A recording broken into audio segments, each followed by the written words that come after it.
बिस्मिल्लाहिर्रहमानिर्रहीम। अस्सलाम वालेकुम स्टूडेंट्स। आज हम सेकेंड ईयर फिजिक्स के चैप्टर नंबर 12 इलेक्ट्रोस्टैटिक्स के टॉपिक फील्ड्स ऑफ फोर्स को डिस्कस करेंगे। इसको डिस्कस करने से पहले हम इसके टाइटल को देखेंगे, फील्ड्स ऑफ फोर्स। इसको हम डिफाइन करेंगे कि फील्ड्स ऑफ फोर्स का मतलब क्या है।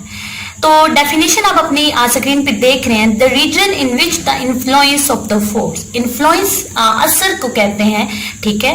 कैन एक्ट यानी वो रीजन या वो एरिया जिसके अंदर एक फोर्स की को जो असर रसूख है वो अमल कर सके या एक्ट कर सके, is called the field of that force. तो हम उसे कहेंगे उस फोर्स की फील्ड। अब हम आ जाते हैं इसकी एक्सप्लेनेशन पे।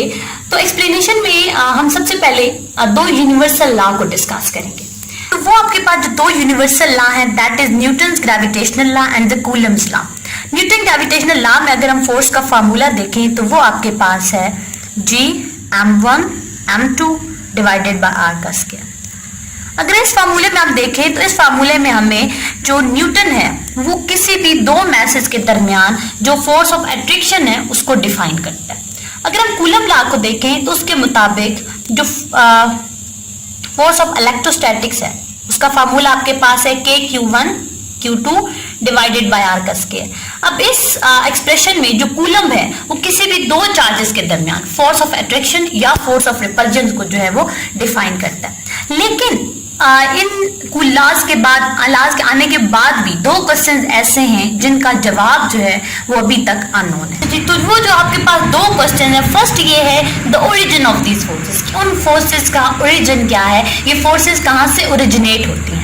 जबकि सेकंड क्वेश्चन आपके पास ये है कि ये फोर्सेस किस तरह एक मैस से दूसरे मैस या फिर एक चार्ज से दूसरे चार्ज जो है वो ट्रांसमिट होती हैं। अब इन क्वेश्चंस को अगर हम आंसर ढूंढने निकले तो हमें ये पता चलता है कि जो आपका फर्स्ट क्वेश्चन है कि what is the origin of these forces, वो अभी तक अननोन है। यानी फर्स्ट क्वेश्चन का आंसर है वो अभी तक किसी को नहीं पता और ना ही उसको जानने के लिए किसी ने कोई अटेम्प्ट की। जिस तरह ये फोर्सेस हमारे सामने पेश की गई थी, इनके एक्सप्रेशंस, इनके लॉज दिए गए थे, हमने बिल्कुल इसी तरह इनको एक्सेप्ट किया। तो इस वजह से तो बच्चों इन फोर्सेस को कहा जाता है the basic forces of nature, यानी जिनकी ओरिजिन के बारे में या जिनकी जो एग्जिस्टेंस के बारे में हमने अभी तक कोई क्वेश्चन अराइज नहीं किया, और इन्हीं फोर्सेस से बाकी जो फोर्सेस हैं वो ओरिजिनेट। जी स्टूडेंट्स, हमारे पास जो दूसरा क्वेश्चन था कि ये फोर्सेस किस तरह एक मैस से दूसरे मैस या फिर एक चार्ज से दूसरे चार्ज। अच्छा स्टूडेंट्स, हमारे पास जो दूसरा क्वेश्चन था कि ये फोर्सेस किस तरह एक मैस से दूसरे मैस या फिर एक चार्ज से दूसरे चार्ज तक ट्रांसमिट होती हैं, तो इसका आंसर जो था वो एक साइंटिस्ट थे, माइकल फैराडे। तो उसका आंसर एक बहुत ही फेमस साइंटिस्ट माइकल फैराडे ने दिया था। इसका आंसर उसने एक कंसेप्ट इंट्रोड्यूस करवाया था इलेक्ट्रिक फील्ड का। इलेक्ट्रिक फील्ड के कंसेप्ट के जरिए उसने इस चीज को एक्सप्लेन किया था, इन फोर्सेस की ट्रांसमिशन को। उसके थ्योरी के मुताबिक कि कोई भी इलेक्ट्रिक चार्ज है, ठीक है, ये इलेक्ट्रिक चार्ज उसके इर्द गिर्द एक इलेक्ट्रिक फील्ड मस्ट एग्जिस्ट करती है, ठीक है, चाहे उस चार्ज के उस रीजन के अंदर कोई दूसरा चार्ज मौजूद हो या ना हो। और ये जो है वो नेचर की एक इंट्रिंसिक प्रॉपर्टी है, मतलब इंट्रिंसिक का मतलब नेसेसरी और एसेंशियल प्रॉपर्टी है कि जब भी कोई चार्ज होगा उसके इर्द गिर्द जो स्पेस है उसमें कोई ना उसकी इलेक्ट्रिक फील्ड जो है वो एग्जिस्ट करेगी। अच्छा बच्चों, अब हम इसको एक एक्सपेरिमेंट के जरिए जो है वो इसको प्रूव करेंगे। तो क्या आपके पास एक सोर्स चार्ज है, लेट सोर्स चार्ज आपके पास जो है वो आपके पास है Q। अब ये जो सोर्स चार्ज है ये अपने इर्द गिर्द एक इलेक्ट्रिक फील्ड प्रोड्यूस करेगा। अब ये इलेक्ट्रिक फील्ड तब भी एग्जिस्ट करेगी जब कोई चार्ज होगा, और तब भी एग्जिस्ट करेगी जब इसके इर्द गिर्द कोई चार्ज मौजूद नहीं होगा। लेकिन इस फील्ड को टेस्ट करने के लिए, इसकी स्ट्रेंथ या डायरेक्शन को मेजर करने के लिए हमें कोई ना कोई टेस्ट चार्ज इसकी रीजन में हमें लाना होगा। अब टेस्ट चार्ज कौन सा चार्ज होता है?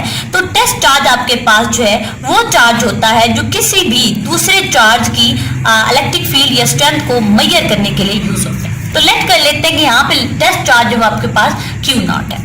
अब क्या होगा जब हम Q के इलेक्ट्रिक फील्ड के अंदर Q0 को लाएंगे तो Q0 जो है वो अपनी अलग एक इलेक्ट्रिक फील्ड प्रोड्यूस करेगा। अब जब दोनों की इलेक्ट्रिक फील्ड इंटरेक्ट करेंगी तो क्यू सोर्स चार्ज क्या करेगा, टेस्ट चार्ज क्यू नॉट पे अपनी एक फोर्स एक्सर्ट करेगा और वो फोर्स आपके पास होगी, दैट इज एफ।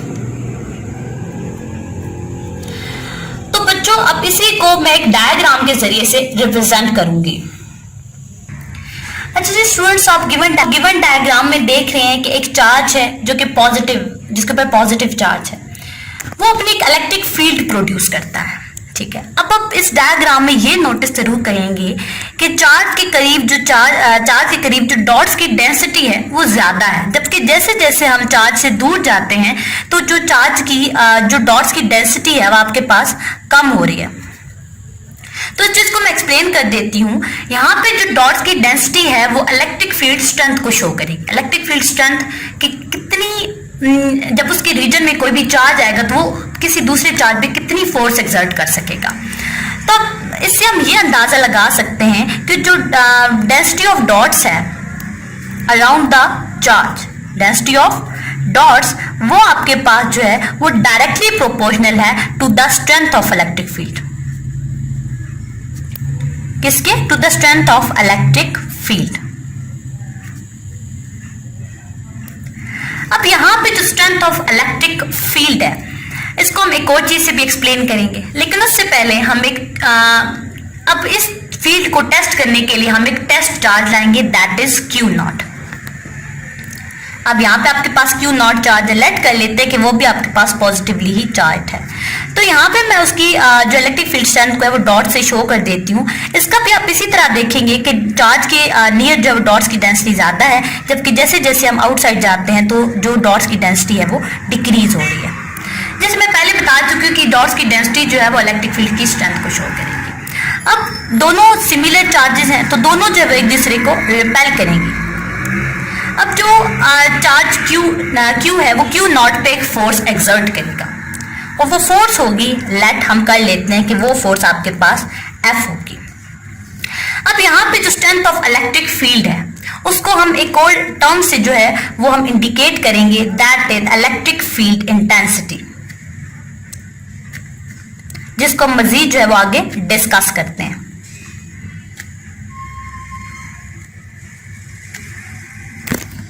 तो बच्चों इंशाल्लाह हम इलेक्ट्रिक फील्ड इंटेंसिटी को अपने नेक्स्ट लेक्चर में मजीद जो है वो डिस्कस करेंगे।